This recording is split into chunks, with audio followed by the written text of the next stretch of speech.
Halo, Assalamualaikum. Selamat datang di mata kuliah Sejarah dan Aliran Psikologi bersama saya, Bu Lela. Topik kita pada kali ini adalah psikologi dan ruang lingkupnya.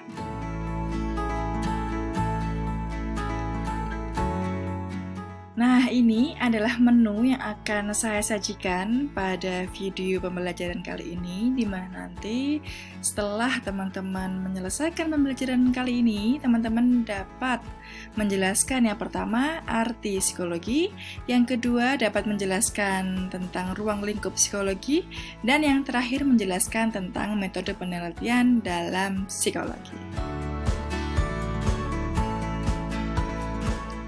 Oke, kita sekarang berjalan ke menu yang pertama tentang arti psikologi. Ini nanti akan ada beberapa slide yang menjelaskan tentang arti psikologi. Namun untuk yang pertama, kita terbang dulu ya ke Yunani, di mana dalam bahasa Yunani, psyche itu berarti jiwa dan logos berarti ilmu. Literary artinya adalah ilmu pengetahuan tentang jiwa atau ilmu jiwa. Nah, ternyata jiwa ini tidak dapat dipelajari secara ilmiah. Sedangkan ilmiah adalah sebuah keilmuan yang berdasarkan pada pengetahuan. Dan salah satu syarat ilmu yang ilmiah adalah dapat diamati. Nah, sedangkan jiwa ini tidak bisa diamati secara langsung karena sifatnya abstrak. Coba sekarang sentuh jiwamu. Kan nggak bisa ya, jiwa itu mana? Kalau misalnya, oh ini handphone gitu ya, oh ini tisu gitu ya, ini kertas. Kalau jiwa seperti apa? Abstrak. Nah, jiwa dalam psikologi di sini yang dimaksudkan adalah manifestasinya atau gejala dari eksistensi keberadaan jiwa itu yang berupa pikiran, perasaan, dan perilaku. Itulah yang dapat diamati sehingga disebut ilmiah secara keilmuan. Nah, ini menurut salah satu filsuf ya, Aristoteles mengatakan bahwa jiwa atau anima merupakan kekuatan hidup atau unsur kehidupan. Ya. Ada 3 jenis anima di sini. Yang pertama adalah anima vegetativa. Ini ditujukan untuk tumbuhan yang dapat makan, minum, dan berkembang biak. Kemudian anima sensitiva atau hewan. Dapat berpindah tempat, punya nafsu. Ya, dan mereka dapat mengamati, mengingat, dan merasakan.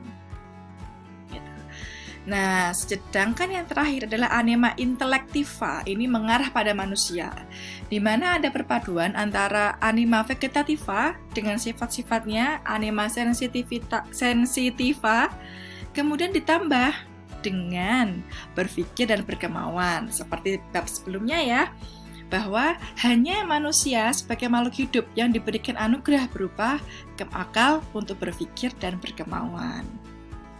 Jadi ingat, ada 3 jenis anima yang disebutkan oleh Aristoteles. Dan manusia masuk dalam anima yang terakhir, intelektiva. Nah, ini menurut Gerungan bahwa dia tidak sependapat jika psikologi adalah ilmu jiwa. Karena ilmu jiwa itu meliputi pemikiran, pengetahuan, dan tanggapan. Tapi juga khayalan dan spekulasi mengenai jiwa itu sendiri. Nah, psikologi adalah istilah ilmiah aja, di mana ia adalah ilmu pengetahuan tentang jiwa yang bercorak ilmiah tertentu. Nah, ini diperhatikan yang terakhir, psikologi itu meliputi ilmu pengetahuan mengenai jiwa. Ya, seperti tadi ya, syarat ilmiah itu apa? Diperoleh secara sistematis dengan metode yang mengikuti syarat-syarat yang telah ditentukan atau disepakati oleh ahli maupun sarjana psikologi. Jadi psikologi disebut ini menjadi ilmu pengetahuan karena ada apa? Diperoleh secara sistematis datanya dengan metode yang memenuhi syarat. Kuncinya di situ ya. Oke, ini menurut psikologi menurut Woodward and Mervis. Ilmu itu tentang aktivitas individu berupa motorik, gerakan, ya, kognitif pemikiran, dan juga emosional perasaan. Dan ini ya tidak hanya aktivitas motorik. Jadi aktivitas motorik itu berupa bagaimana dia berjalan, bagaimana dia berbicara, ya, itu motorik. Kemudian tapi juga kognitif, berpikir bagaimana pengetahuan dia, bagaimana dia memperoleh pengetahuan, ya, mencari, mendengar, mengingat, berpikir gitu ya. Dan yang terakhir adalah tentang aktivitas emosi. Misalnya ketika dia tertawa gitu ya, ketika dia menangis, ketika dia punya perasaan atau sedih. Nah, itulah yang disebut dengan psikologi adalah aktivitas gitu. Ada implementasinya ke dalam perilaku.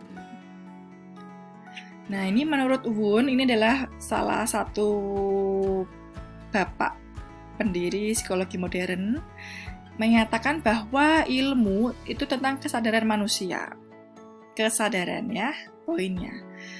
Keadaan jiwa direfleksikan dalam kesadaran manusia. Jadi, jiwa itu ada, muncul, jika diimplementasikan dalam sebuah kesadaran manusia. Nah, unsur-unsur kesadaran ini nantilah yang akan dipelajari dalam psikologi. Ini ya tokohnya. Nah, kalau kita tadi lihat tentang refleksi kehidupan kejiwaan, ada dua penggunaan istilah yang berbeda. Kalau Wundt tadi menggunakan istilah kesadaran. Kalau Woodward and Marquis ini menggunakan istilah aktivitas. Ya, ini yang perlu untuk dipahami bahwa ini penggunaan istilah yang berbeda saja.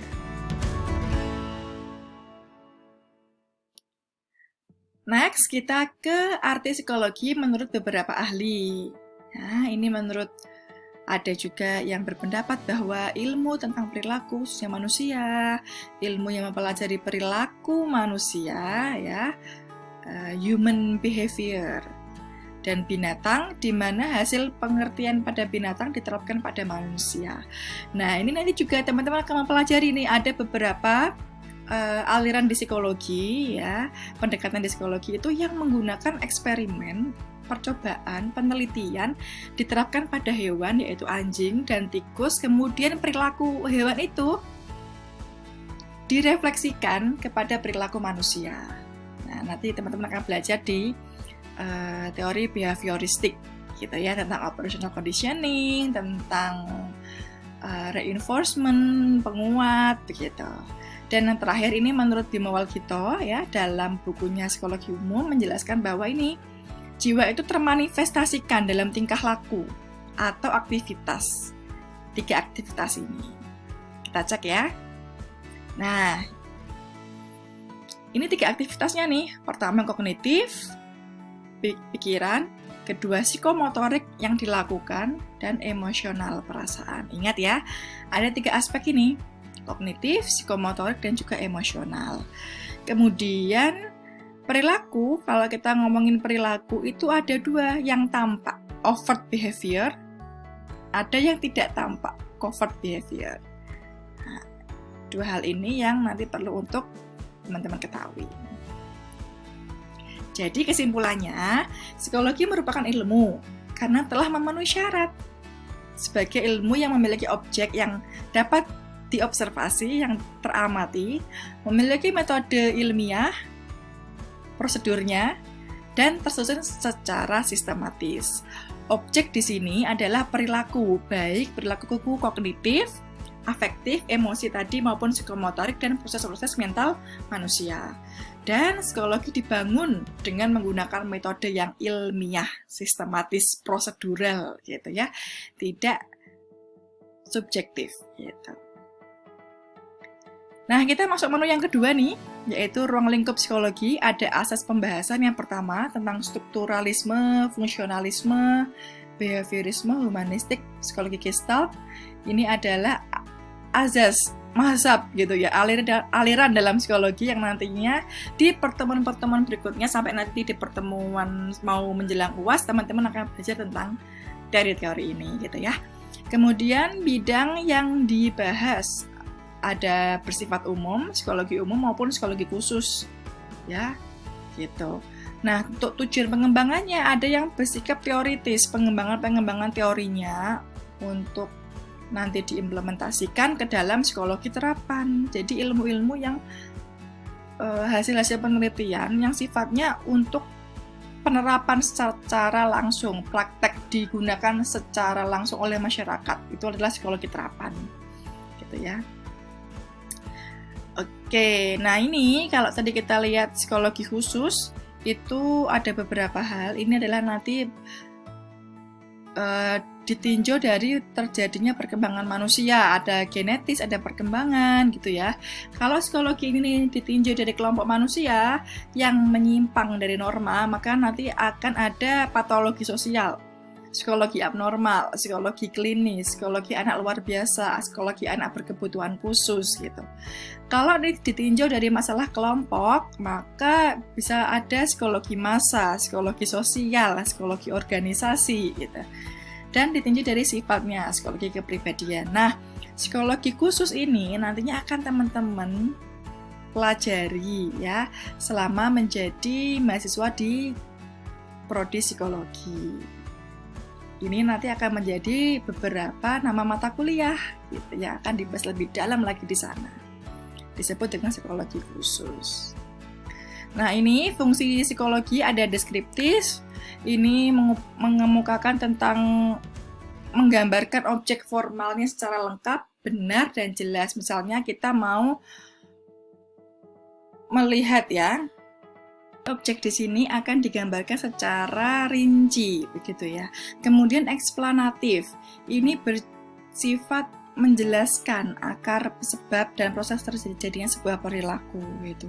Misalnya ada anak yang mau mencoba bunuh diri. Nah, itu akan dijelaskan kenapa dia mau mencoba bunuh diri, akar masalahnya apa, sebabnya apa, lalu bagaimana apa yang dia lakukan untuk proses menjalani percobaan bunuh diri gitu ya. Kita akan dieksplanasikan, dijelaskan.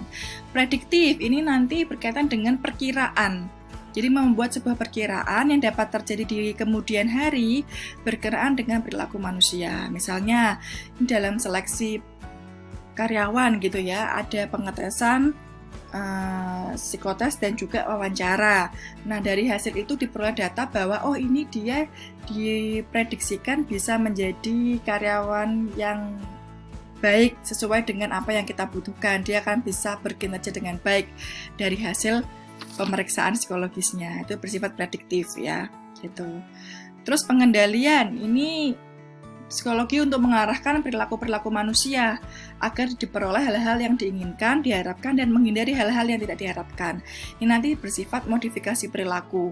Bisa menggunakan, nanti kita akan belajar banyak tentang aliran behavioristik gitu ya. Bagaimana reinforcement, bagaimana kita memberikan penguatan agar perilaku itu tetap dipertahankan, atau diberi punishment agar perilaku yang tidak diharapkan itu tidak muncul lagi gitu ya.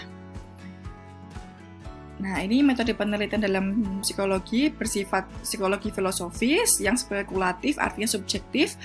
Ini bersifat empiris, pengalaman, penelitian, pendidikan, bersifat objektif. Ada dua metode ya. Longitudinal itu bersifat jangka panjang, jadi kita meneliti subjek itu dalam rentang waktu yang panjang. Tahun pertama, tahun kedua, tahun ketiga gitu ya. Atau yang eksperimen dengan melakukan kontrol terhadap sebuah kelompok, diberikan intervensi perlakuan, kita cek dengan kelompok lain yang tidak diberikan kontrol itu seperti apa, akan kita cek. Atau metode non-eksperimen, kuantitatif, kualitatif gitu ya. Seperti itu contohnya. Nah, ini metode-metode lainnya berupa wawancara, yaitu pertemuan dua orang untuk bertukar informasi, atau observasi, kita mengamati sesuatu gitu. Atau nanti kuesioner, kita mengisi checklist terhadap sebuah pernyataan yang dituliskan secara tertulis. Nah, ini langkah penelitiannya. Pertama adalah mengamati fenomena, kemudian menyusun hipotesis, ketiga penelitian empiris, keempat menarik kesimpulan, dan yang kelima mengevaluasi teori. Sekian. Pemaparan saya. Sampai jumpa di lain video. Wassalamualaikum warahmatullahi wabarakatuh.